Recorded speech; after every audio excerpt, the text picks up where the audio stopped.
The stadium is silent. The sun blazes high over Olympia, turning the sand underfoot into a furnace. Thousands of eyes watch as two men step into the arena. One carries a club, the other a pair of brass knuckles.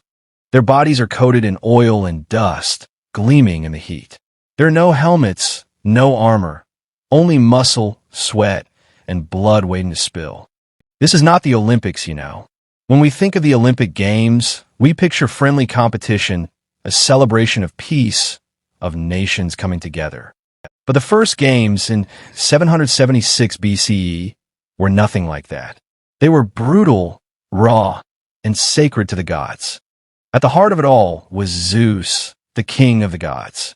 The Olympics were not just sporting events. They were religious rituals. Every 4 years, warring Greek city-states would lay down their arms under the Olympic truce, but not out of kindness. They feared Zeus. Before the games began, priests made sacrifices at the altar of Zeus, not just of bulls, but sometimes rams, goats, and other animals, blood soaking the earth as prayers were whispered for victory. The athletes, too, made offerings. Their sweat, their pain, even their broken bones, were considered gifts to the gods. And then the competitions began. There was running, of course, the stadium race, the sprint that gave us the word stadium. But the most popular events were far more violent. The pancration, a savage mix of wrestling and boxing, had almost no rules. Fighters could punch, kick, choke, and break bones. The only things forbidden were biting and gouging out eyes. Death was not uncommon. When a fighter died, the victor was crowned anyway, because he had pleased the gods. Imagine the roar of the crowd as one man lay still in the sand, and the other raised his arms in triumph. But the darkness of the Olympics didn't end with bloodshed. The games were also a stage for politics. City-states used the games to display power, wealth, and dominance. Victories were seen as proof that a city was favored by Zeus. Statues of winners were placed along the sacred way. Losers? Some faced humiliation, fines, even exile if they shamed their homeland. And then there was cheating. Yes, even in the pure ancient Olympics, athletes tried to bribe judges, drug their opponents with strange potions, or sabotage their rivals. When they were caught, their punishment was public and cruel. They were forced to pay for statues of Zeus called Zanes, placed at the entrance to the stadium. Every athlete entering the games would see those statues and be reminded, cheat, and you insult the gods. But the darkest part of the Olympics was yet to come. Because beneath the glory, beneath the cheers, there was a secret, a belief that the games were more than contests. They were a way to decide who lived and who died, who ruled and who fell. Some say the games even chose the fate of cities. And as we dig deeper, we find evidence that not all sacrifices were of animals. The air in Olympia grew thick with incense as the priests prepared the greatest ritual of the games, the hecatomb. 100 bulls were led to the altar of Zeus, their horns gilded, their bodies shining in the sun. The crowd waited in silence. When the first animal fell, its blood poured onto the sacred stones. Then another and another, until the altar was drenched. This was no simple offering. This was a bargain.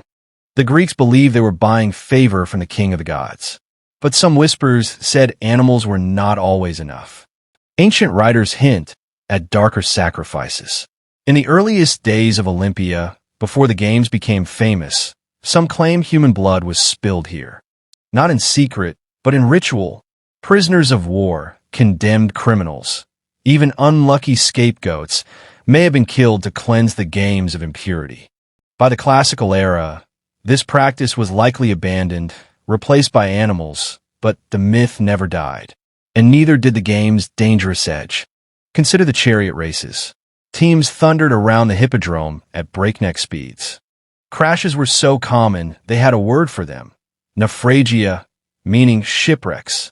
Drivers were thrown, trampled, dragged behind their horses. The crowd didn't look away. They cheered.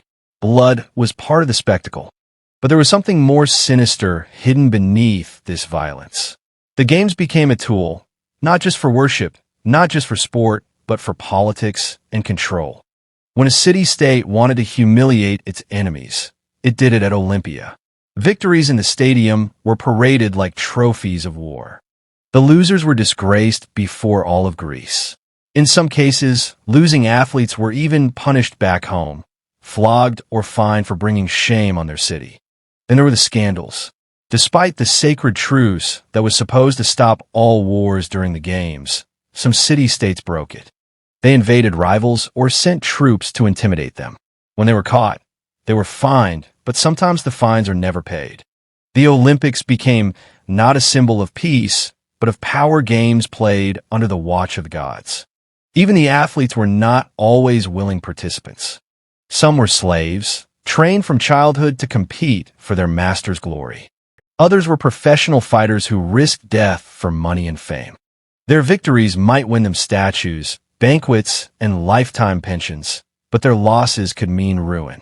And the games were not free for everyone. Women were banned from competing and even from watching, on pain of death. Only one woman is said to have broken the rule, Calipatira, who disguised herself as a trainer to watch her son compete.